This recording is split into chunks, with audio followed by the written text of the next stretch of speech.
II was the complete stimulus for the disbursement of the product throughout the world. We had been working on it very assiduously up to the war in the 30s. As a matter of fact, the Coca-Cola Export Corporation was organized in 1930. And we'd gone into England, we had gone into Germany, into France, into Spain, and Italy a little bit, but not much. But the war was the perfect vehicle. Mr. Woodruff wanted to see that every GI had a bottle of Coke wherever he was in the world, whether he could pay for it or not.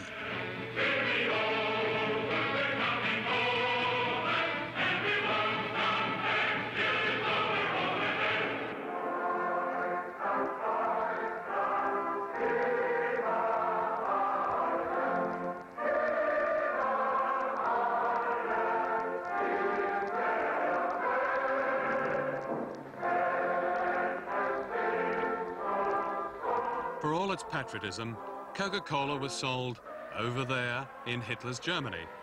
Shortly after the war began, the German Office of Enemy Propaganda appointed Coca-Cola's man in Berlin, Max Keith, head of soft drink production for all of occupied Europe. They gave him a fleet of trucks and petrol, and the Coca-Cola company was in business behind enemy lines, and the profits grew. When it became difficult to get Coca-Cola syrup, Keith concocted a drink called Fanta, short for fantastic. In 1945, Max Keith was duly liberated by the US Marines, and Fanta went on to become a worldwide Coca-Cola product.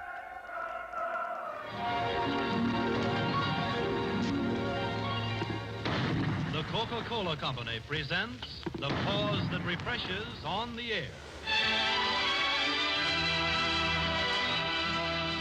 It was a symbol of home, love, family love, the fireside, and all that, the baseball game. And the boys really got homesick.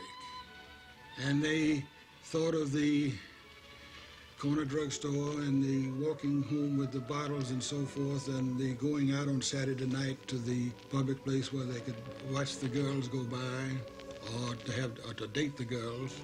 And if they were broke, they always had plenty of nickels for Coke. You know, a Coke date was quite the thing back in those days.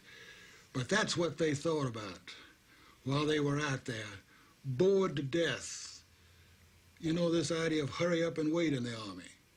And they were waiting for action.